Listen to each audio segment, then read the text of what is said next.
Hi everybody, welcome back to my channel. Before we begin tonight's story, if you enjoy history told through stories like this, please consider subscribing.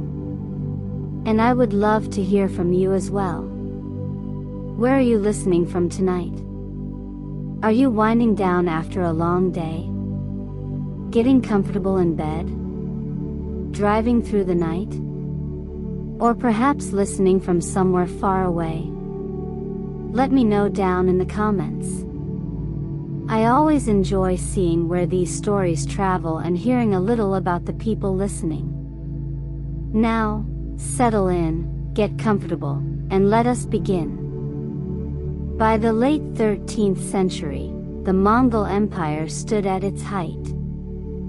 No land empire had ever grown so large. Its territory stretched across an astonishing portion of the known world. For many ordinary people, it must have felt as if the world itself had become larger.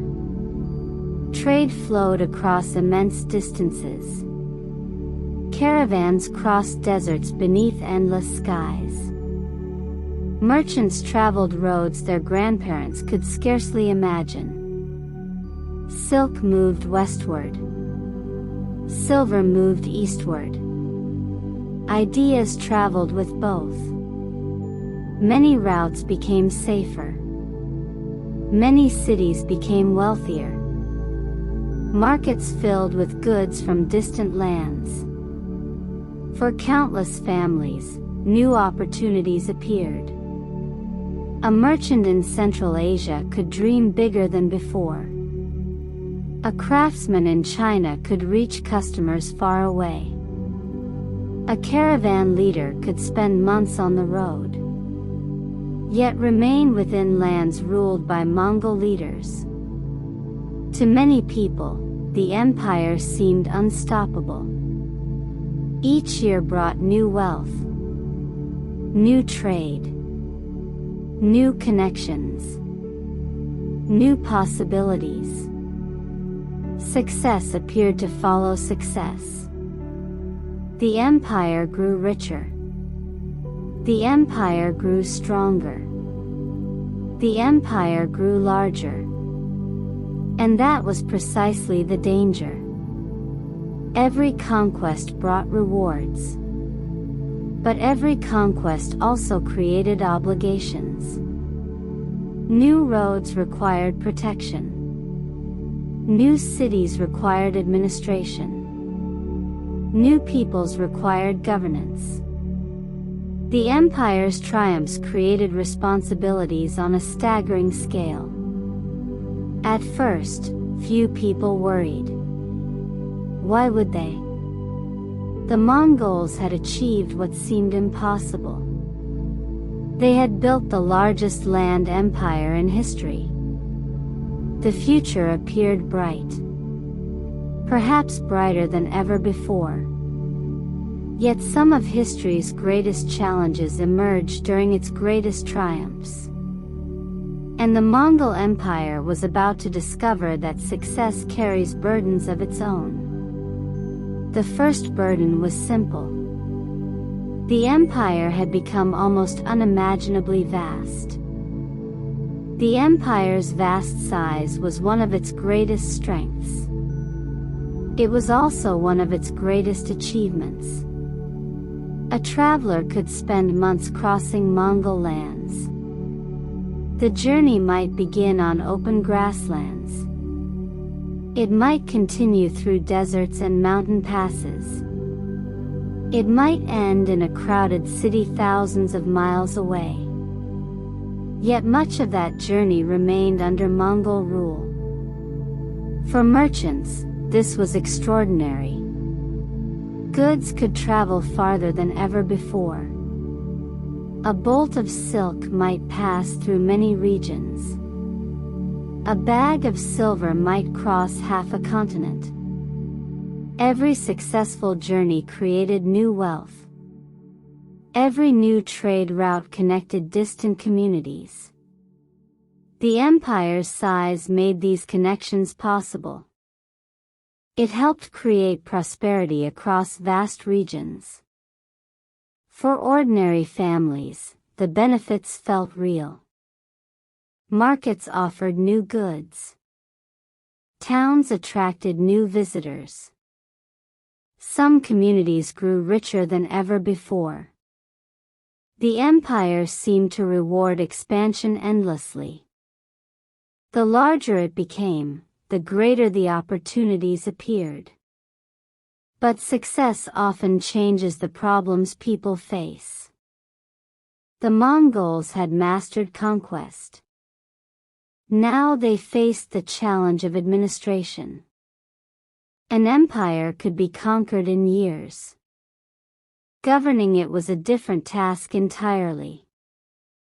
Messages traveled only as fast as horses. News crossed enormous distances. Some reports arrived weeks late. Others arrived months later. A ruler could not personally oversee every province. A distant governor often faced problems alone. A trade dispute might require immediate action. A local conflict could not wait for distant instructions. So regional leaders made their own decisions.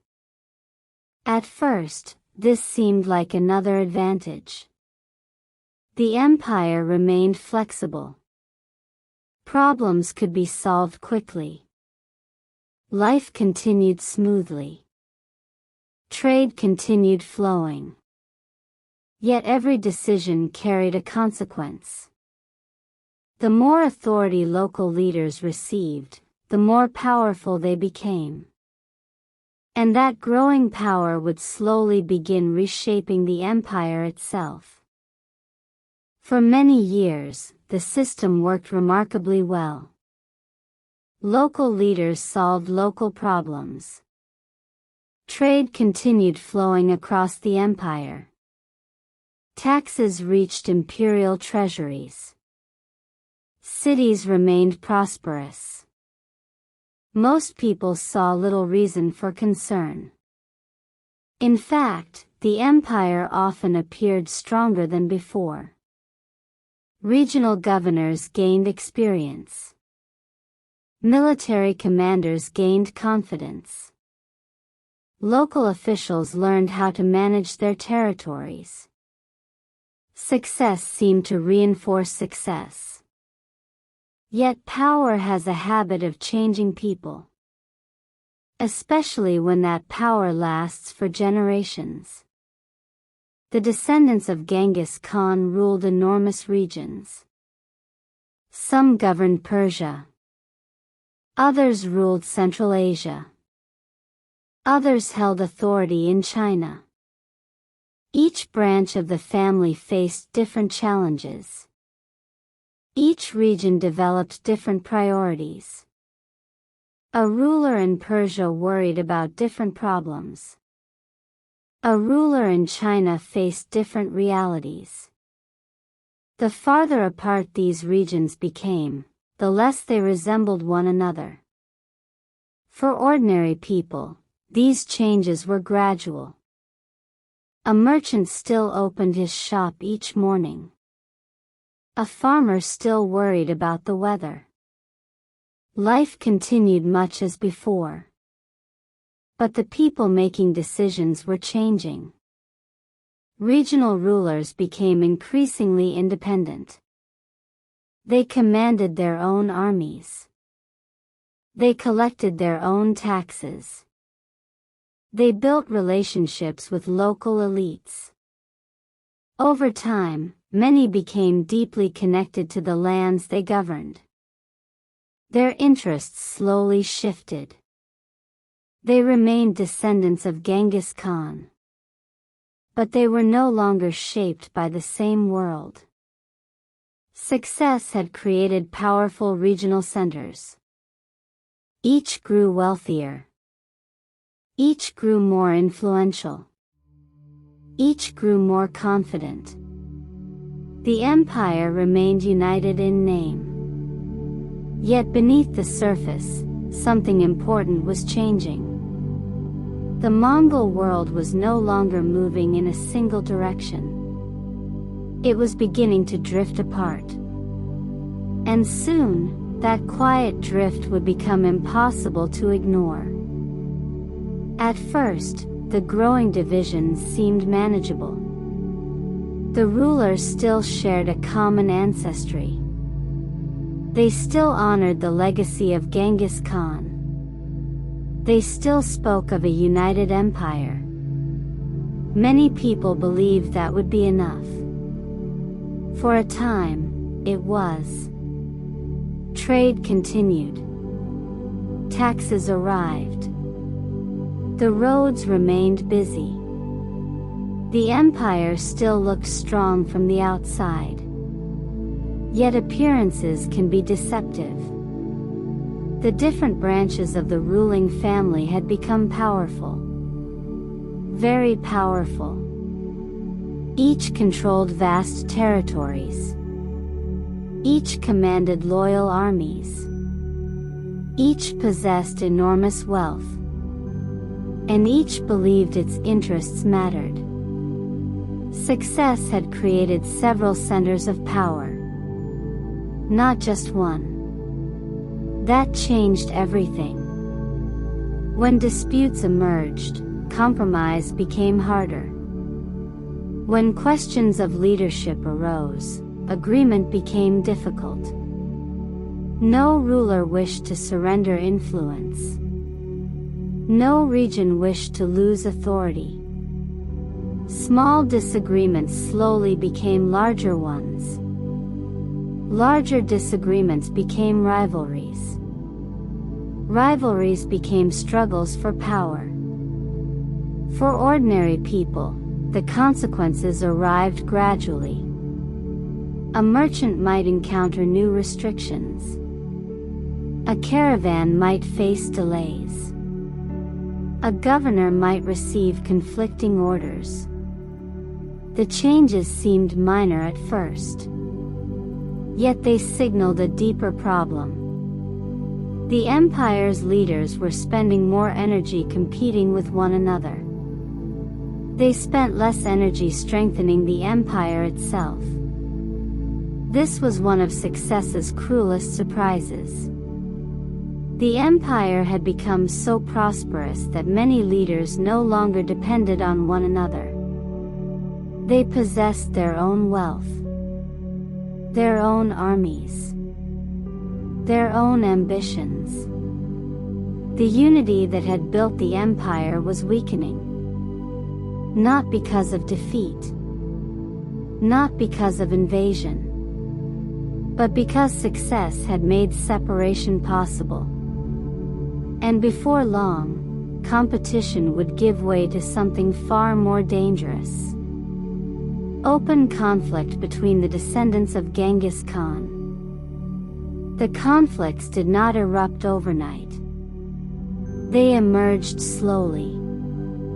Like cracks spreading through a great stone wall. At first, many people hoped the disputes would pass. After all, the rulers were family. They shared a common history. They shared a common ancestor. Surely they could find a solution. But power rarely yields easily. Especially when entire kingdoms are involved. As rival branches of the family competed for influence, trust began to fade. Promises carried less weight. Old alliances became uncertain. Suspicion spread where cooperation once existed. For ordinary people, the consequences became harder to ignore. Merchants worried about instability along trade routes. Local officials wondered which ruler deserved their loyalty. Communities found themselves caught between competing powers. The empire still appeared immense. It still possessed extraordinary wealth. Yet wealth alone could not guarantee unity. The Mongols had conquered much of the known world through cooperation.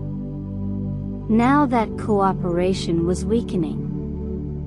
Success had given regional rulers the resources to stand on their own. They no longer needed constant support from distant relatives. In some ways, this was a sign of achievement. The empire had created strong and prosperous regions. But those strengths now pulled the empire apart. Each ruler focused on protecting local interests. Each region followed its own priorities. The idea of a single Mongol empire grew harder to maintain. Not because people forgot it, but because reality was changing. Slowly, relentlessly.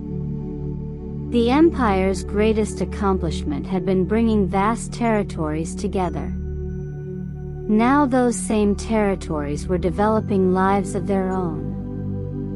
And as political unity weakened, another transformation was taking place. One that would change the empire even more deeply. The Mongols themselves were beginning to change. The early Mongols had come from the vast grasslands of the steppe. Their world was shaped by movement, by horses, by seasons, by endless horizons. Life on the steppe demanded adaptability. It rewarded mobility. It rewarded resilience.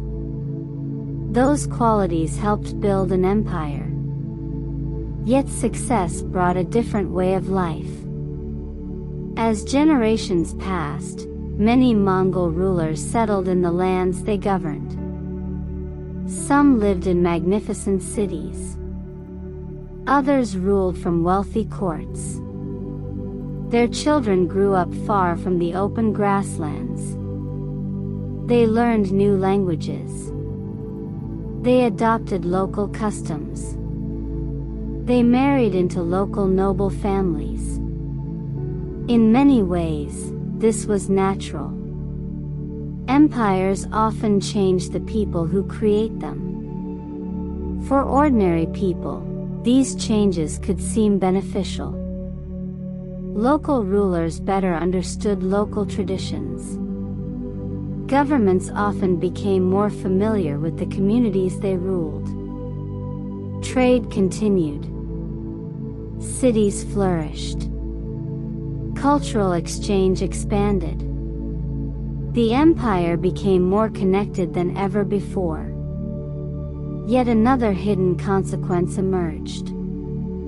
The different parts of the empire began growing apart culturally. A Mongol ruler in China lived differently from one in Persia. A leader in Central Asia faced a different world entirely. Each region developed its own identity, its own traditions, its own priorities. The descendants of Genghis Khan still remembered their common origins. But those origins felt increasingly distant. A generation raised in a wealthy city saw the world differently. A generation raised on the steppe saw different values. Neither was necessarily wrong. Yet the differences mattered. Shared identity had once united the empire. Now that identity was becoming less clear. Success had transformed conquerors into rulers. And rulers into members of very different societies. The Mongol Empire still existed. But the people holding it together were no longer as alike as before. And as those differences deepened, unity became even harder to preserve. As the empire's cultures drifted apart, its economies did the same. This was another consequence of success. The Mongol Empire contained many different worlds.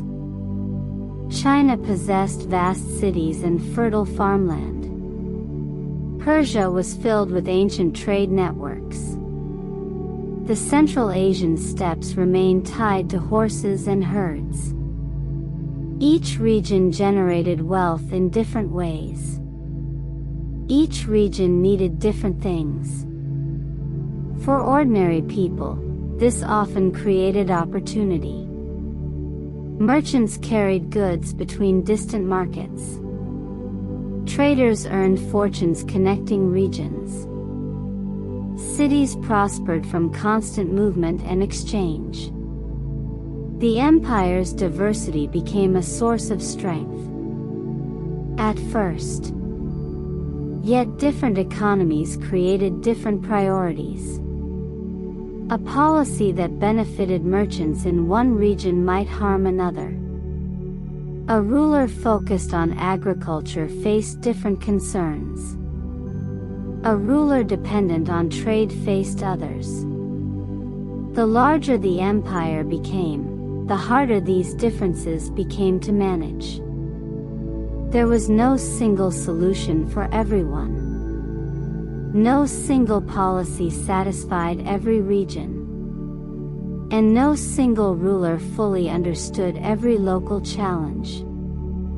Success had created an empire of extraordinary wealth. But that wealth was unevenly distributed. Some regions flourished.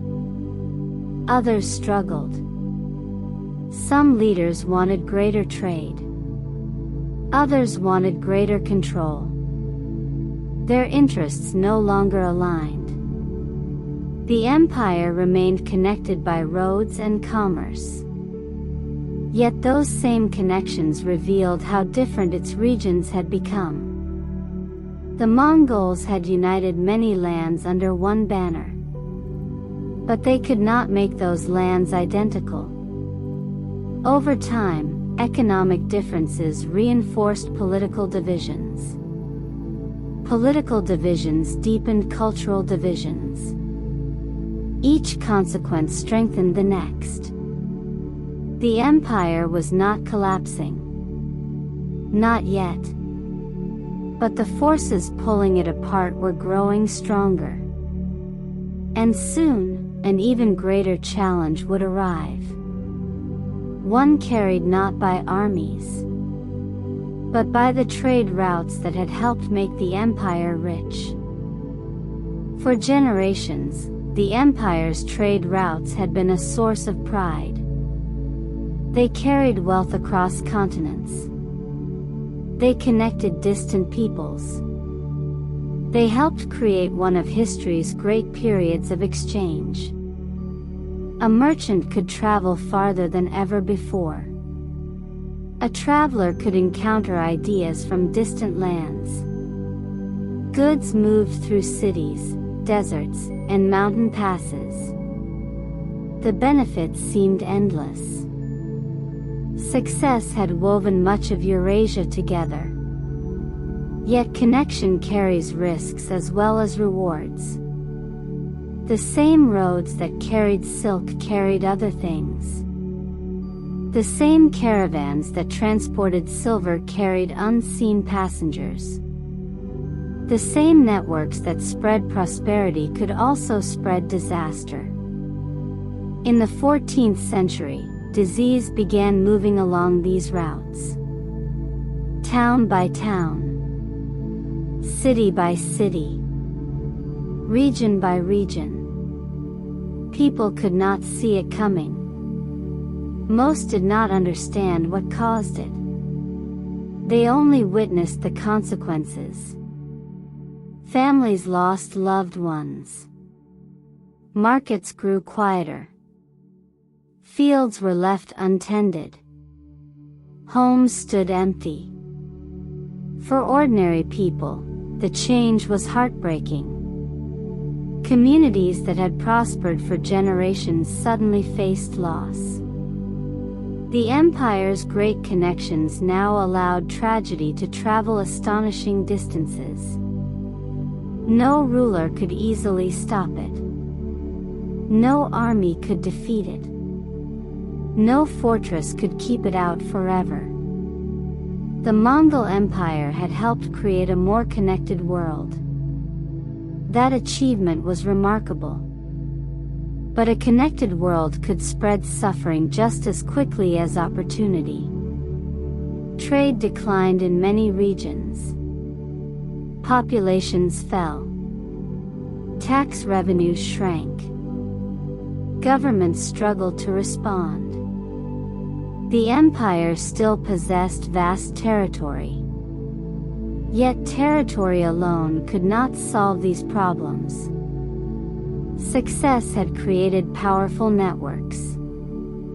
Now those networks carried a crisis beyond anyone's control. And as the population declined, another consequence emerged. The governments that ruled the empire began losing the resources they depended upon. As populations declined, the effects spread far beyond individual families. Every empty home told a larger story. Every abandoned field created a new problem. Every lost worker weakened the economy.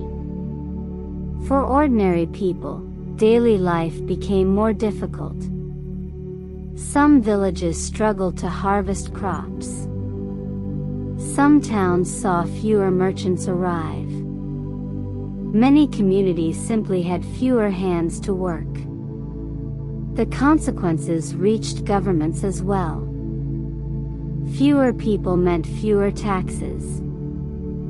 Fewer taxes meant less revenue. Less revenue meant fewer resources. Roads became harder to maintain. Officials became harder to pay. Armies became more expensive to support. The empire still looked enormous on a map. Yet maps can hide important realities. A ruler might control vast territory. But territory alone did not create strength. Strength required people. Strength required resources. Strength required stability. All three were becoming harder to find. Success had once filled imperial treasuries. Trade had once generated remarkable wealth. Now many governments faced growing pressure. Regional rulers responded in different ways. Some increased taxes. Some demanded greater contributions from local communities. Others focused on protecting their own territories. Each decision made sense locally. Yet those decisions often weakened the empire as a whole. The pattern had become familiar. A solution for one region created difficulties elsewhere. A local success produced a larger problem. The empire was becoming increasingly fragmented. Not through a single dramatic event, but through countless small decisions. Each one seemed reasonable. Together, they slowly changed everything. For many people, loyalty to distant rulers mattered less than before. Local concerns mattered more. Local leaders mattered more.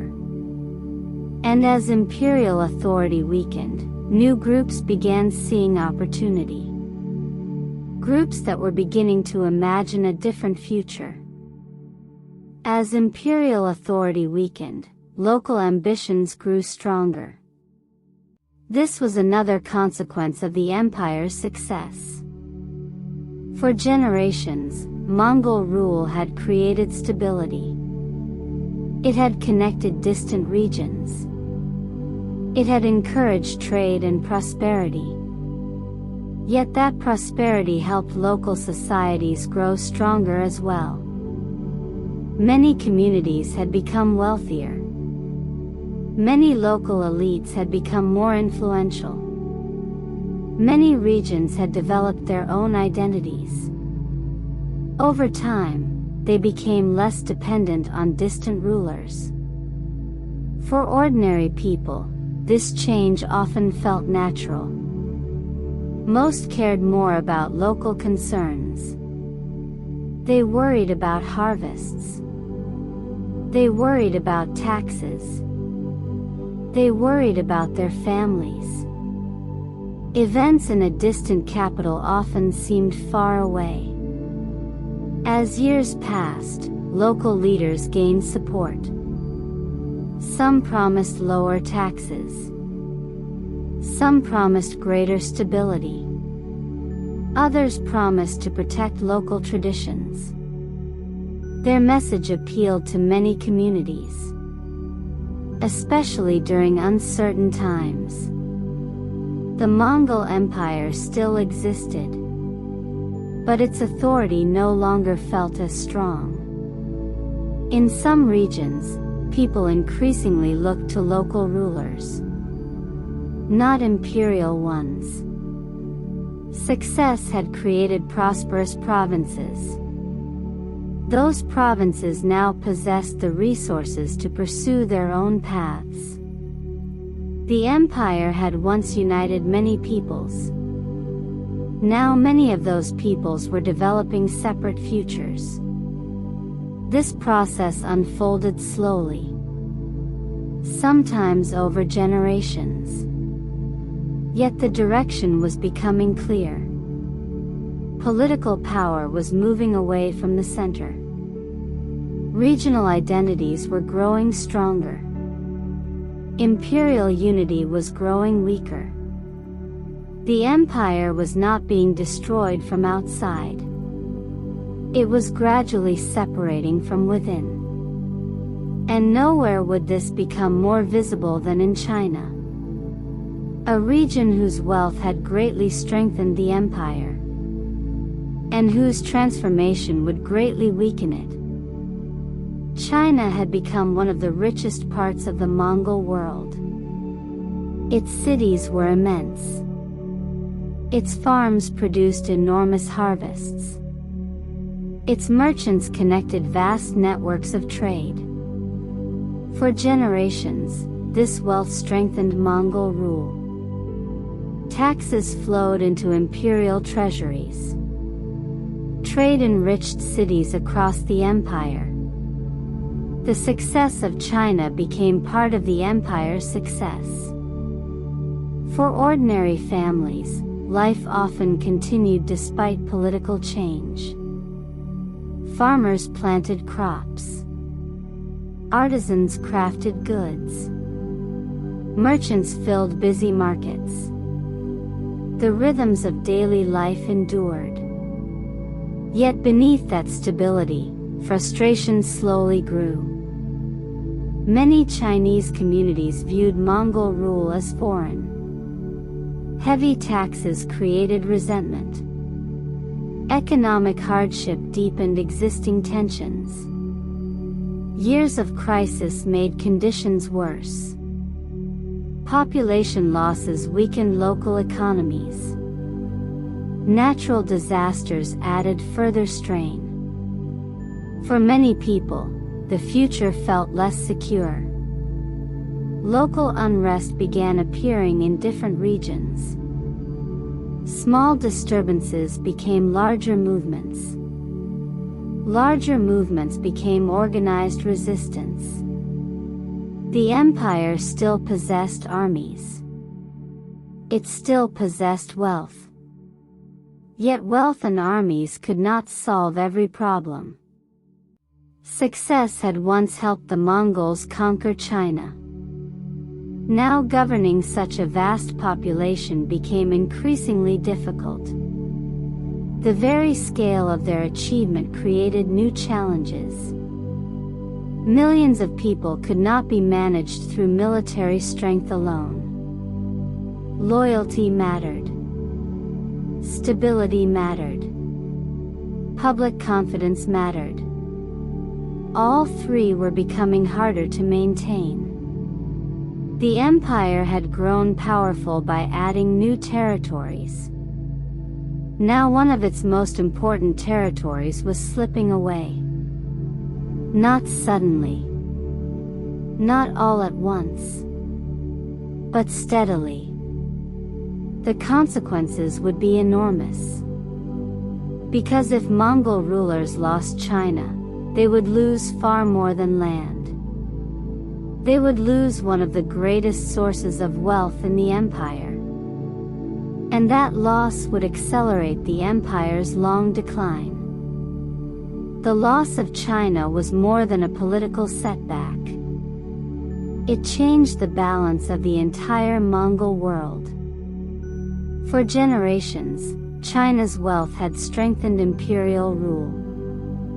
Its farms fed millions. Its cities generated enormous revenue. Its trade enriched distant regions. When that wealth slipped away, the consequences spread far beyond China. For ordinary people across Eurasia, the effects were not always obvious. A merchant might notice fewer opportunities. A trader might encounter less demand. A local ruler might struggle to collect revenue.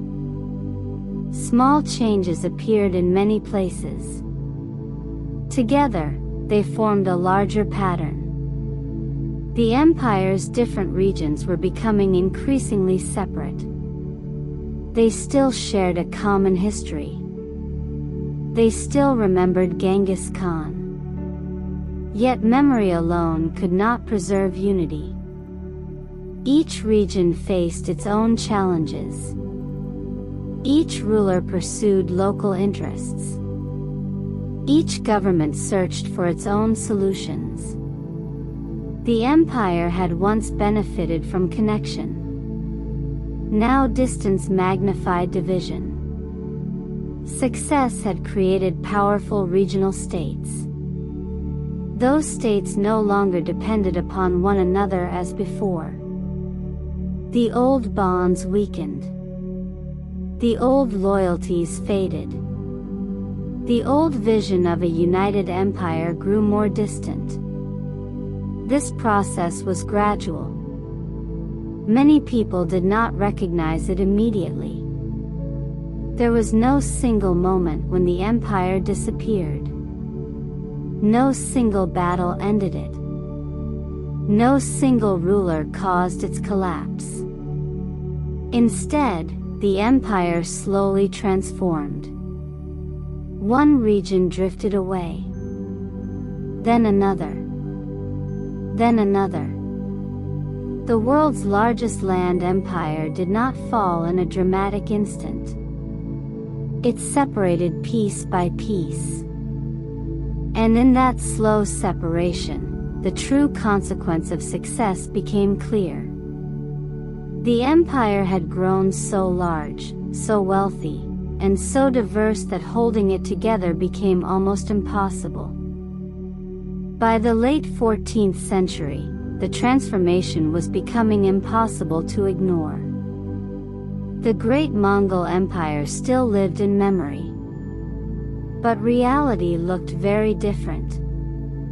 The vast realm of earlier generations had become separate states. Each followed its own path. Each pursued its own interests. Each faced its own challenges. For ordinary people, daily life continued. Markets still opened. Farmers still worked the land. Merchants still searched for opportunity.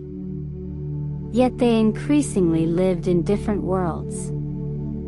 A trader in Central Asia faced different concerns.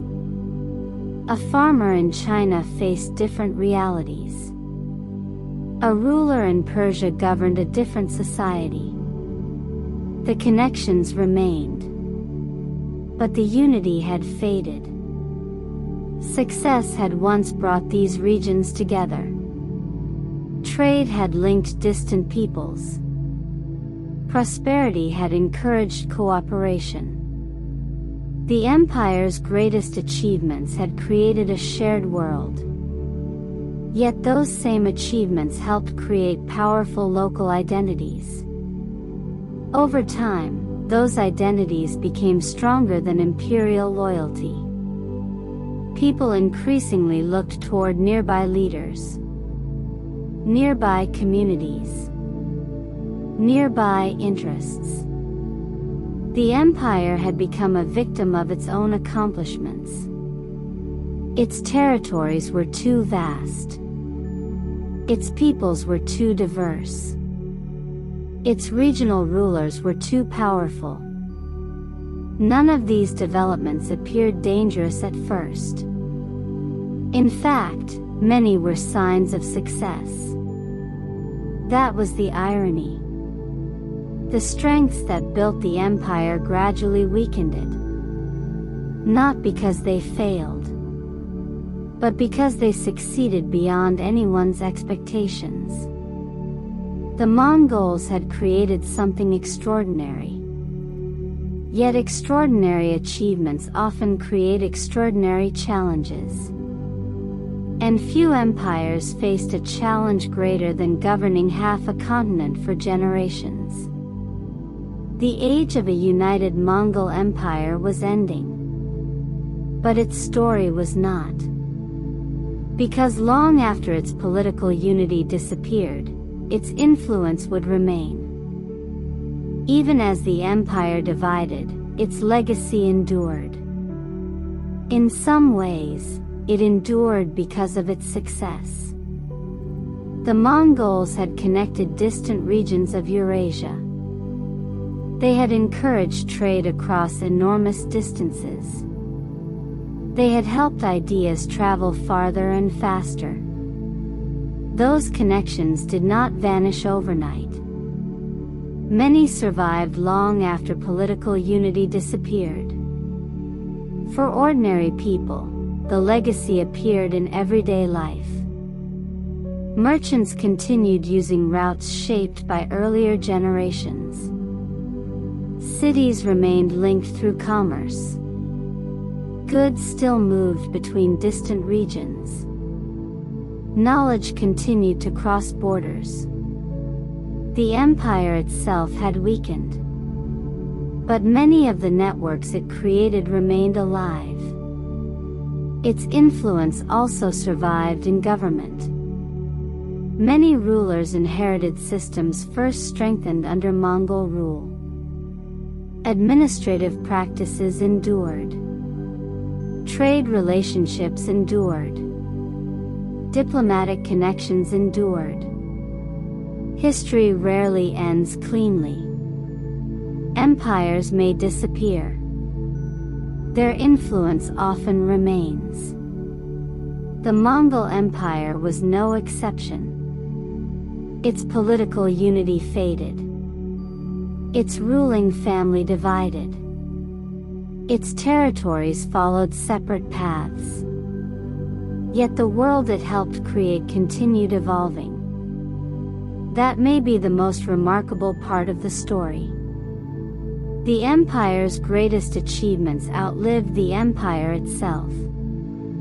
The same success that contributed to its decline also shaped centuries of history. Roads changed. Governments changed. Dynasties changed. But the effects remained. The Mongol Empire had transformed Eurasia. Even after it ceased to exist as a single state. And as the centuries passed, people remembered both sides of its story. The astonishing rise. And the gradual decline. A reminder that success can bring rewards beyond imagination.